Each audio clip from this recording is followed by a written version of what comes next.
Hey everybody, welcome back to Big Brain History. Today we're doing another reaction video where you're reacting to sieging castles sucks, actually. Which is very true. Throughout history, sieging a castle was a very deadly and grueling thing to do in history, and I'm sure he's got a lot of cool information to show why. But if you want to see his video without my commentary, I will link it below in the description, so go ahead and check him out. It looks like a really cool video, but let's hop into it. Hey, focus, my king. You see the king on the castle over there? He called your castle a keep so weak, even serfs laugh when they pass it. I know, truly the most devastating insult of the 13th century. Right after, your moat is just a glorified puddle. Naturally, in classic medieval logic, we resolve this with prolonged suffering. For everyone. Because sieging a castle isn't a fun afternoon activity where you throw your army at the walls and shout, "Go!" No, sieging is chess with dysentery. Siege is a stupid game by Ubisoft. It's f***ing horrible. Yeah, a lot of sieging wasn't just showing up, climbing the walls, fighting a battle, win or losing, day's over. A lot of it was surrounding the castle and waiting them out, starving them out. And that was brutal. And it wasn't just brutal for the people stuck in the castle. It could also be very brutal for the attacking army. Because you would have to wait months, sometimes even years, to starve a castle out. Because they would supply these castles with tons of stocks and food, water, all kinds of things. That way they could survive a siege for a very long time. Because that's what they're designed to do.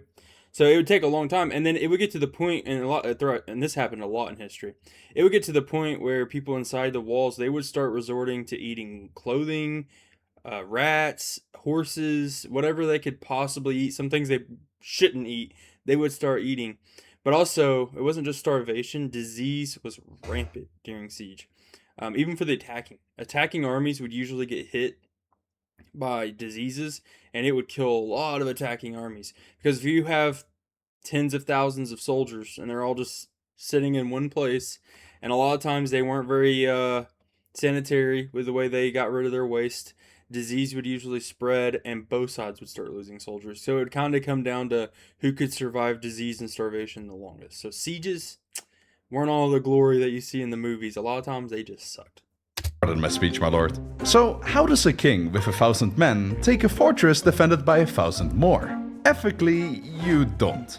The odds are basically infinitely stacked against your favor. Even the most addicted gamblers won't hit on these odds. Luckily, the Geneva Convention has yet to be hosted, so we got plenty of options to make life for those behind these cold stone walls a literal hell. Now, as a ruler of great wisdom and taste, you obviously know how to siege a castle. But just to jog your memory, allow me to present a few historically certified methods to expand your real estate portfolio. Historically Facts, Part 10. The human body can last around 3 weeks without food. So if we just block their supplies, they will surrender within a month, right? Wrong. You'll be amazed how much grain, meat, salted fish, and weird medieval pickled stuff they have crammed into those walls. Most castles have as much food stacked up that they could survive up to 30 weeks of siege, easily. This is annoying, because every week you have to wait for them to starve, you also gotta keep your army well fed and entertained yourself. Sieging a castle and then choosing to starve them out is essentially a game of bluff. Who can stay longer? Good luck with that, by the way. Since your army is made out of mostly farmers, most of them within a week will urge to go back home to their crops. Especially if the siege takes months, which is common, it basically means the farmers will lose their entire crop produce.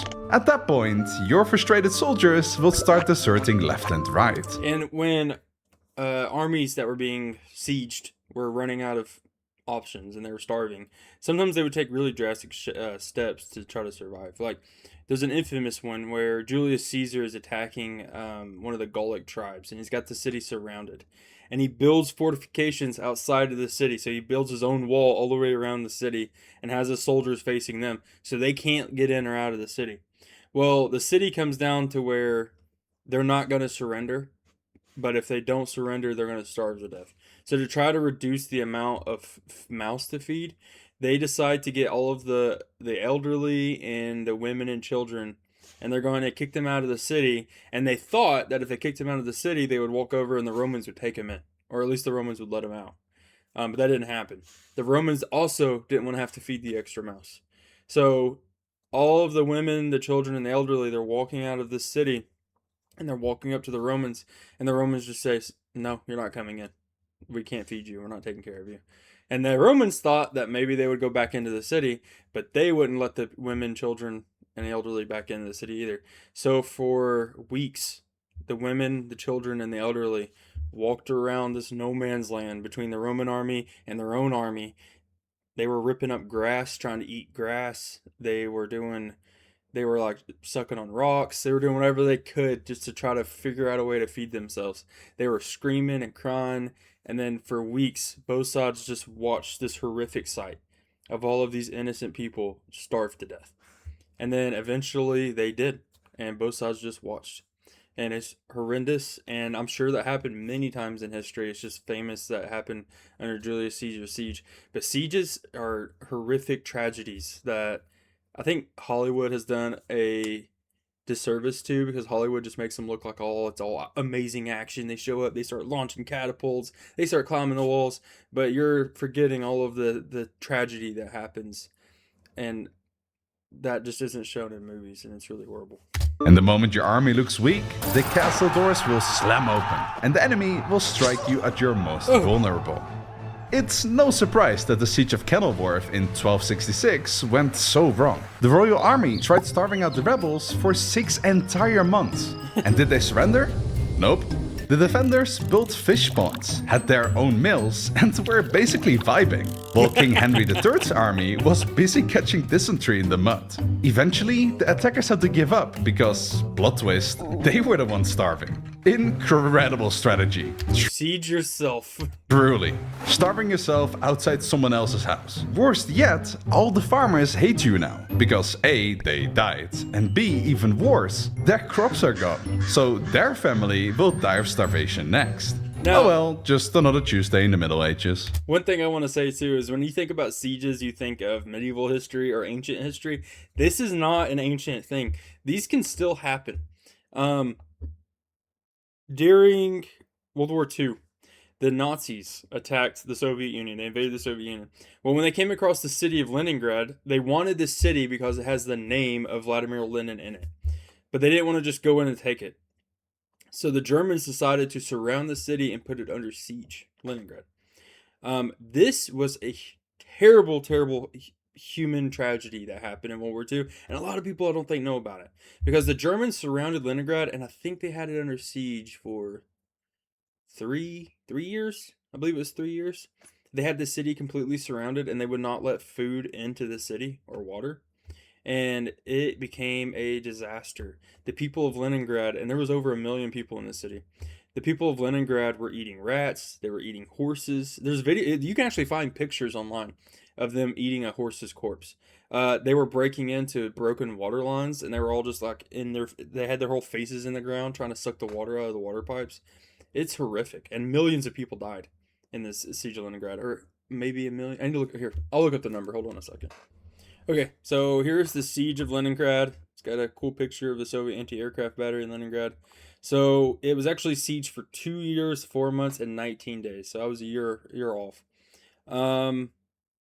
The Germans had 725,000 soldiers besieging a 930,000 man soldier, or 930,000 men in the Soviet Union. Casualties, yes, they had 3.4 million casualties. 1 million were killed, captured, or missing, and 2.4 million were wounded and sick. So 3.5 million casualties. Let's see.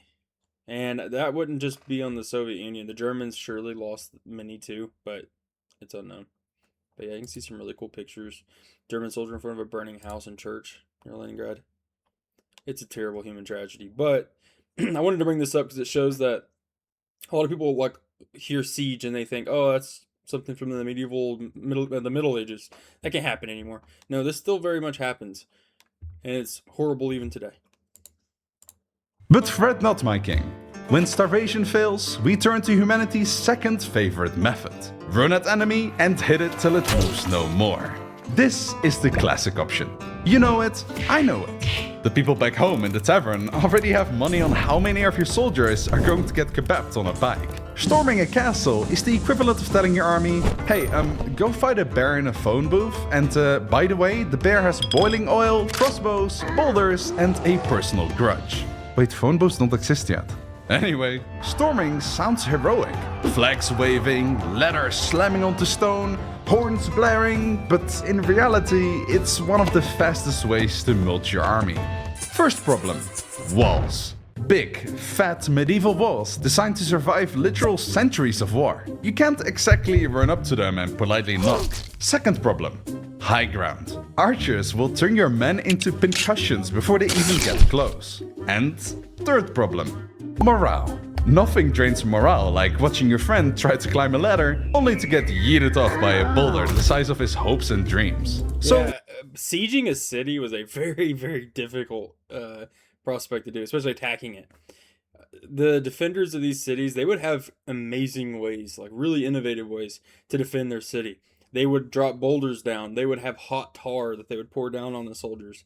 During the early Middle Ages, when they were using battering rams, or during the Roman era when they were using battering rams, they would use flaming arrows to try to burn their siege equipment. They were also using the hot tar on that kind of thing. They were dropping boulders. They were digging moats, and they would fill them with water so that way you couldn't even bring a battering ram to them. So the attackers had to be really creative on how to take these cities. A lot of times in history, they would just kind of give up on trying to attack the city head on, and they were trying to find outside of the box ways to do it. So sometimes they would start digging tunnels under the walls and then put explosives in the tunnels and then try to just blow up the walls from under the ground. But then defenders would sometimes know they were going to do that, so they would dig their own tunnels and they would break into the tunnels of the attackers and slaughter the people while they were in the tunnels. Which, could you imagine that? Could you imagine being in medieval Europe, digging a tunnel under a wall? It's pitch black. You're using just candlelight to try to see, and then all of a sudden a wall breaks open and then there's just swords flinging at you in the dark. It's crazy, but this stuff happened all the time throughout history. what do we do to make this suck slightly less? Well, we start with siege ladders. Simple planks with hooks on top. Effective, unless your men are too slow or the defenders are too ready. Then you have siege towers. Giant, mobile buildings rolled on wheels towards the walls. Sounds cool, right? Until it gets stuck in a ditch. And the enemy sets it on fire with flaming arrows and the doors jam. What a beautiful, very expensive flammable coffin. Alternatively, you can go for battering rams. Nothing says we are not overcompensating like putting 20 sweaty, beefy guys under a wooden turtle shell, swinging a log at a steel reinforced gate while arrows rain down on it. If they get lucky, they will break through, and if they don't, well, at least they died knowing their king really wanted that door open. Historically, storming had about a 30% success rate, because while the defenders are comfortable, dry, and motivated, your boys are slipping in blood, mud, and existential dread. But sometimes you don't want to wait or waste men. You just want the walls gone. So let's talk about bringing them down. Siege engines. Time to bring out the big toys. Now, before he gets into this, a couple things I want to say.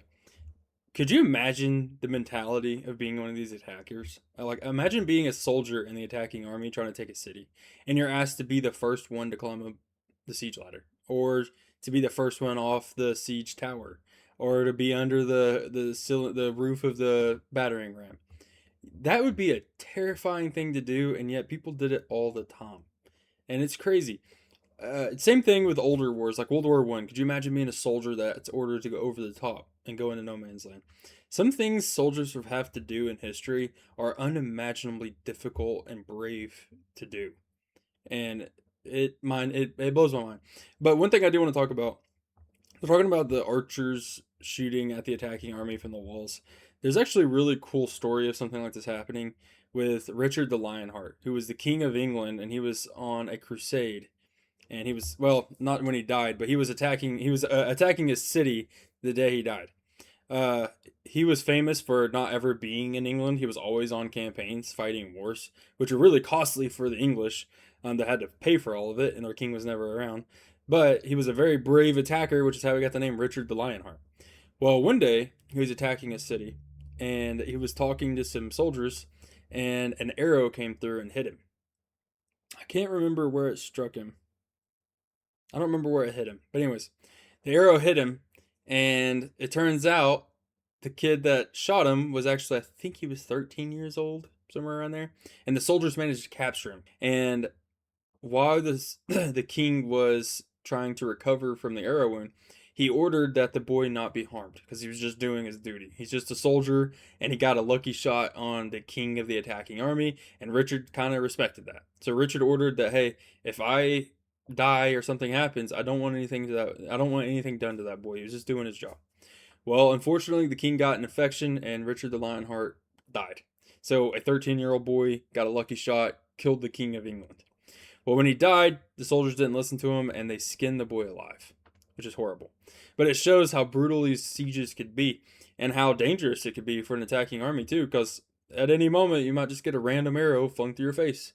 Things like that happen all the time, and that was just part of life of being an attacking army. These aren't your average battering sticks. These are the power tools of medieval home demolition. Trebuchets, ew, no, and ballistae. Each one proved that if humanity can't solve a problem, we will launch something heavy at it until it goes away. First up, the trebuchet, the undisputed champion, the playground bully of siege warfare, powered by pure gravity and medieval spite.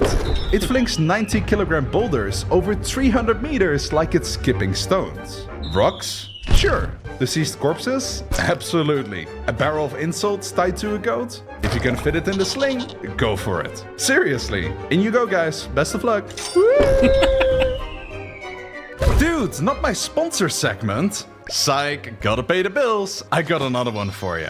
War Thunder is the most... Yeah, so he's talking about launching corpses. Why would you launch corpses? And it wasn't just human corpses. They often would launch animal corpses.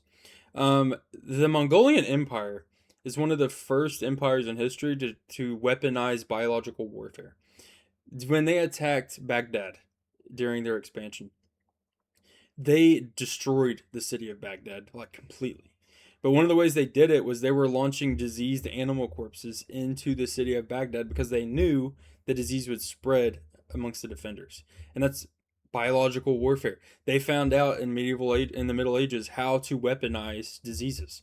So they would launch these diseased corpses just to kill as many defenders as they could. And that's risky because your soldiers have to handle all of those diseased corpses as they're loading in on the trebuchet. And then once you take the city, those diseases are already in the city. So honestly, that's not a really good tactic, but it's effective in killing the defenders. But it was dangerous, and they did it a lot. Comprehensible vehicle combat game ever made, and it's available for free on PC, consoles and mobile. Command over 2,500 tanks, aircrafts, helicopters and warships from 10 major nations, spanning from the 1920s biplanes and armored cars to modern fighter jets and main battle tanks. There's a community of over 70 million players, proving that War Thunder is the perfect game for military history enthusiasts. Click the link in the description to claim a massive bonus pack available for new and returning players that haven't played for at least 6 months for PC and consoles. The pack includes multiple premium vehicles, an exclusive vehicle decorator, 100,000 Silver Lions and 7 days of premium account. Now, my lord, before you say, but what about the catapult? First of all, secondly, nobody was actually using what Hollywood calls a catapult. The word itself is ancient Greek, and sure, there were early torsion-based engines with that name.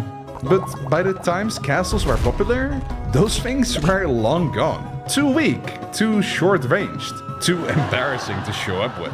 Walking up to a 40-foot high wall with a tiny tension-powered arm flinger is like trying to knock down a brick house by angrily tossing teacups. The trebuchet replaced it for a good couple reasons. Better range, better payload, better chaos, better memes. And then there's the ballista. Not so much a siege weapon as a statement of intent. The ballista didn't knock down your walls. It didn't fling rotting cows. It didn't do theatrics. What it did was point, silently, with a giant wooden finger that launched 6-foot iron bolts at whatever it was mad at that day.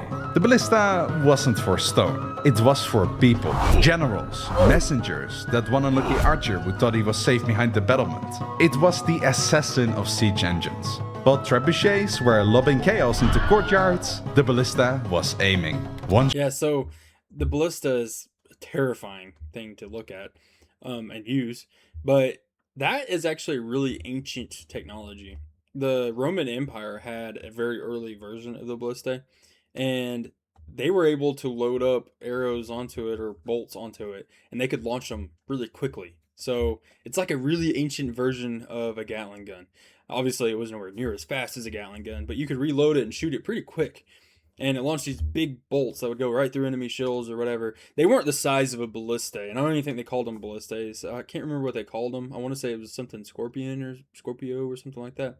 I can't remember what the name of it was, but they had a very early version of it, and they kind of just advanced as time went on to these massive ballistae, and they would use these, like he said, to take out enemy soldiers specifically. But could you imagine getting hit by one of those things? A 6-foot bolt? That was so strong it'd pin you to a wall. That's terrifying. Shot, one terrified soul yeeted into the afterlife, like a poorly written side character. You didn't need 10 of them, you just needed one, visible on the horizon, silent, loaded, waiting. It didn't need to fire to cause fear, it just needed to exist. Most of the time, siege engines were psychological weapons. A big trebuchet wasn't just a weapon, it was a message. I am willing to spend 3 weeks building this thing just to ruin your week! Of course, that is if the defenders let you build it in peace, which they won't. They'll sally out at night. They will sabotage. And worst of all, they will mock you. So maybe it's time for a sneakier approach. Undermining. Yes, I'm talking about digging tunnels under castle walls. Because what better way to deal with a giant stone structure than crawling under them like medieval termites? The goal is simple. Dig under the wall, prop it up with wooden beams, then set those beams on fire. If everything goes well, the fire weakens the support and the tunnel collapses. And crash, there goes the wall. Sounds clever, right? And it worked. Sometimes. Like during the siege of Rochester in 1215.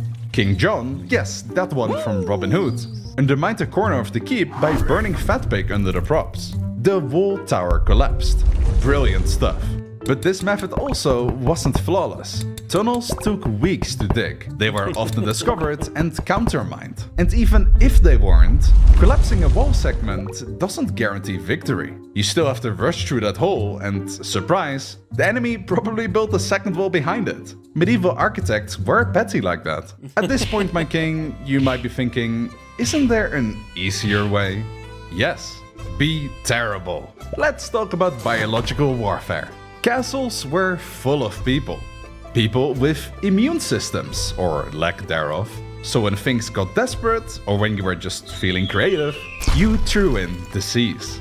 Dead animals, rotting corpses, poop. Lots of poop.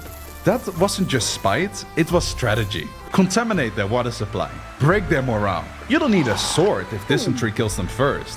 This tactic was used in sieges from the ancient world to the Renaissance. In 1346, the Mongols catapulted plague-infected bodies into the city of Kaffa. Days later, the defenders began dying. Some historians even suggest that this outbreak helped spark the spread of the Black Death in Europe. So yes, medieval siege warfare might have accidentally caused the apocalypse. If that is true, if the Mongolians did this tactic and that's what caused the bubonic plague, which I have heard that before. I don't know if that's true or not. I know it was supposed to have started around the Black Sea, which would be around their territory. But if they are responsible for that, that means they killed a good, third of the European population just from trying to take a city, which is crazy. That would make their death toll. They'd already killed millions and millions and millions of people, but that would make it so much worse. That's crazy. Whoops. But let's say you're not into all of that. You still want to be a good king. You want to win clean, honorably, with a bit of finesse. In that case, allow me to introduce you to espionage. That's right, spies, bribery, betrayal. Sometimes the best way to take a castle isn't over the walls, it's through the people inside. Maybe a servant opens the gate. Maybe a guard is paid to forget to lock something. Or maybe someone just really hates their lord and hands you the keys. If you have a siege planned, a day before you arrive with your army, have a small group of mercenaries act as merchants in the city. And when the time comes, cause a small rebellion and open the gates from within. This is also how Edward I took Stirling Castle. Not with a siege, but by bribing someone to sneak them in. It's also how countless other castles fell throughout history. Because when you are locked in with no escape, it only takes one disgruntled cook to turn the tide of the war. I mean, there is another way to take a castle. Yeah, and that happened a lot. Like, everyone knows the story of the Trojan horse, the Trojan War. The Greeks were attacking the city of Troy. They couldn't take it, so they built a giant wooden horse full of soldiers and pretended it was a gift. When they accepted the Trojan horse into the city at night, all of the Greeks poured out of the horse and opened the gates. And that kind of stuff happened a lot throughout history. I don't know if the Trojan War happened exactly like that or not, but things similar to that did happen. There are stories of Romans sneaking soldiers into the city that opened the gates. Romans would find a way into city sewers, and they would climb up to the sewers to kill the defenders. They would do all kinds of trickery and deception to try to get into cities, and it worked a lot of the times. Just lie. Yes, tell them you have more troops on the way. Tell them you will leave if he opens the gate. Tell them their wife is pregnant with your child. Siege warfare is war, and war is theater. Psychological manipulation is cheaper than trebuchets, faster than tunnels, and less smelly than cow corpses. Of course, if you really want to be successful, don't stick to one technique. Starve them out. Throw your men at them at the same time. And mine below the castle for those diamonds, while you throw deceased cows over the walls. If you are going to commit a war crime, why stop at one? Your trip to hell is already booked anyway. Better make it really worth it. So let's pause here for a royal sip of your poisoned celebration. By now, my king, you have tried starving them, ramming them, bombing them, crawling under them, infecting them, lying to them, and bribing them. You have used every page of the medieval war playbook, and yet, they might still not surrender. Because here's the thing about siege warfare that no one tells you. It's not about winning quickly, it's about making the other guy lose the will to resist. It's not the ladder or the sword that breaks them, it's the drip of water through a leaky roof. The rats in the grain, the 19th day without proper sleep, the priest whispering doubt, and the letter from home that never came. A castle falls when the spirit cracks, and sometimes that takes longer than you expected. So now we wait, or maybe you don't.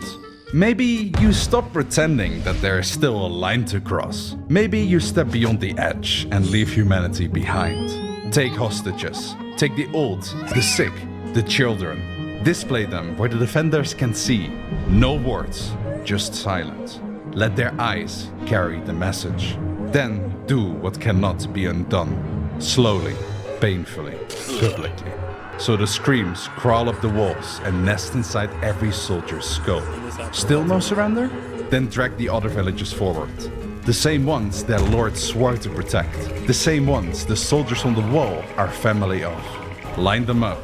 Burn their fields and homes while they watch. Salt the earth, collapse their wells. Make them scream. Now, what he's describing is horrible, and it did happen a lot. One thing that is really famous in the Mongolian Empire is how they use psychological warfare in their conquest. They would be as brutal as they could possibly be to a city that refused to surrender. If a city refused to surrender to the Mongolians, and remember, the Mongolians, they attacked China, and these Chinese cities were massive, especially for the ancient world, or the medieval world. These cities would have well over 1 million people in them. And if they refused to surrender, because the Chinese have a long and proud history, and they were very powerful, so why would they surrender to a bunch of herders from Mongolia before they knew what they were? Well, when they wouldn't surrender, and if the Mongolians got into your city, it was horrible. And sometimes they would go through and they would kill almost everybody and just leave all of the bodies in a giant pile outside of the city walls. And the bodies would rot and melt, and the fat would melt into the ground and the blood.